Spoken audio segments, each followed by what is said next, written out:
As you know, the Tail of the Dragon is one of the most popular and one of the most crash intensive places that we have here on the eastern side of the United States, and there's officially a new fear that's unlocked on that road. Today I'm going to tell you about a crazy story and situation that happened to a motorcyclist from a couple of years ago that unfortunately is still relevant today. And I'm going to fill you in with these details. And the point of this video is not to down this rider or anything like that, but to hopefully take something from it so we can all learn from it.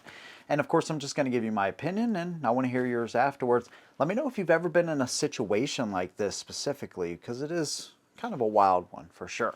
Let's go ahead and jump right into it. Now, California, of course, is going through a terrible fire situation right now. And unfortunately, in the Smoky Mountains, which is where the Tail of the Dragon is, they deal with fires too, but on a lesser scale most of the time.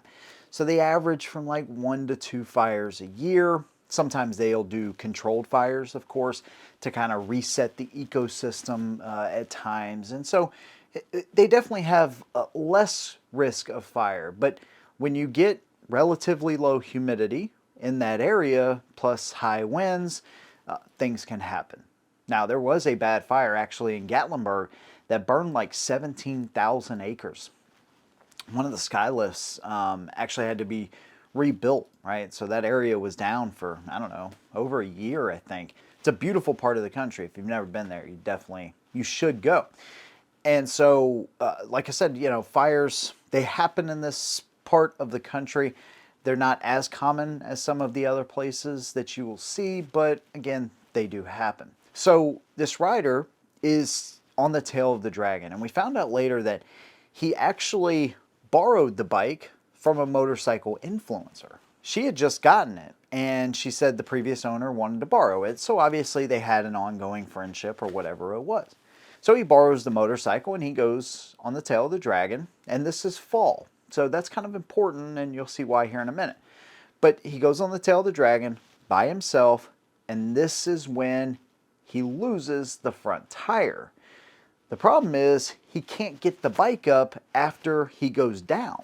Now, according to statistics, motorcycles catch fire. It doesn't happen a whole lot. But when you have a fuel tank or leaking fuel, you have hot components that, of course, can easily touch the pavement or cause some kind of spark there, you can get fires very easily. So that one of those situations obviously happened, or a combination of all of them, and it actually ended up catching the Smoky Mountains on fire. It actually ended up closing down the Tail of the Dragon for, I don't know, some period of 6 or 10 hours. Now, the motorcycle was an R6, and it ended up burning like 177 acres. I've seen other people say 80, I've seen some say 60, I've seen 177. We're gonna go with the highest number. Still, it burned quite a bit, and of course, firefighters in that part of the area, it's tough. You essentially have a big lake, right, that you can get a water source from, but it is just not an easy area to get people that have crashed, right, especially when they go off the side of the road in a 100-foot embankment. You know, it's just not an easy area for any kind of first responders to get to, including firefighters, but fortunately they were able to put it out relatively quickly. So, you know, there's a roughly, 120 accidents that happen on the Tail of the Dragon every single year, right? And so it is one of those roads that a lot of people flock to, and unfortunately there's wrecks, especially when you get a lot of people on the weekend. So what could have prevented maybe this situation from getting as bad as it did, or could have prevented it all the way around? Well, I think first of all, the R6, he wasn't able to actually pick it up, which it's pretty much a light motorcycle, but I don't know how small this guy is either. The other thing is, if it caught fire relatively quickly, well, I know I don't want to pick up a motorcycle that's catching fire or actively catching fire, and if it happened as quick as people say, then maybe that's what happened. He just simply couldn't get it up in time because it caught fire so quickly. But generally speaking, knowing how to pick up your motorcycle is a skill that you all should have. So I'm thinking to myself, if you have an R6 and you can't pick that up, good luck with any kind of bagger. There are techniques to picking up bigger motorcycles too, by the way, and smaller ones that you can utilize so you actually know how to do that. You don't know what you don't know, right? So that is one of the minor mistakes. Now, of course, this happened during the fall. So anytime you get a bunch of leaves that get on the road, which may have caused him to lose the front tire, by the way, that is a situation you got to look out for. Now, I'll tell you, that part of the country in the fall is absolutely gorgeous. I mean, when I went, that was in, I don't know, April of last year or May, something like that, late April, early May.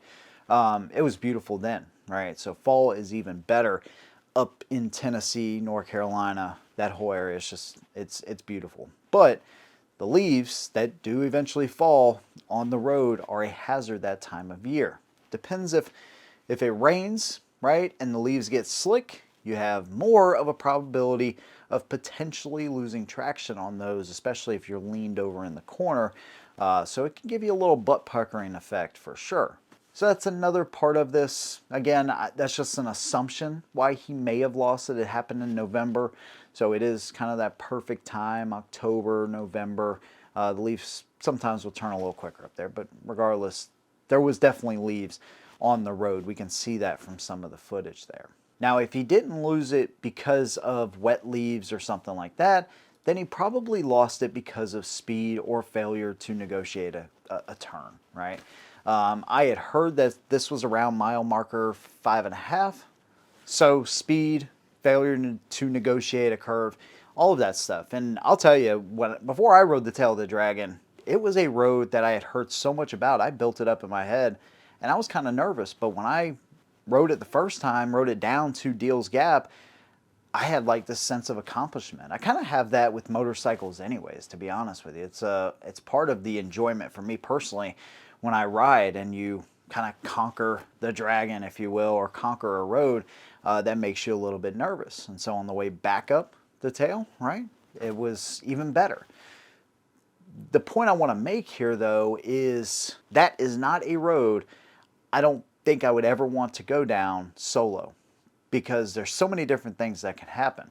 You see images at Deals Gap where you have tractor trailers that come into other people's lanes. You have cars that come into other people's lanes. You have very little room for error. And when you have to put some of your trust into other people, that's really a bad scenario. It's bad enough that you have to kind of rely on your own skills on that road, and you have little room for error. And then other drivers, you're depending on them who have very little room for error too. So things can just happen. You can be the best motorcycle rider in the world and still have an accident on that road specifically. So I would always suggest going with somebody else.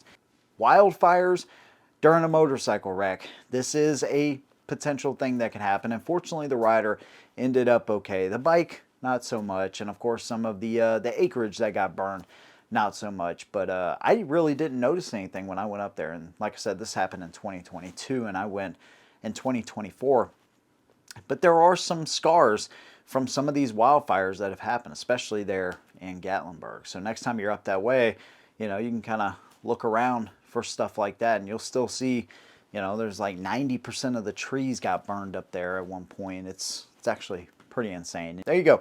One more fear to unlock on a motorcycle, but just like everything that we do, much of it can be avoided with just kind of paying attention and training throughout the year as well. Even training on how to pick up your motorcycle could be very beneficial to you. But of course, I want to hear your opinion. No matter if you agree or disagree with mine, let me know what you think down below. If you like what I do, consider subscribing. See you in the next one. And as always, hold them down.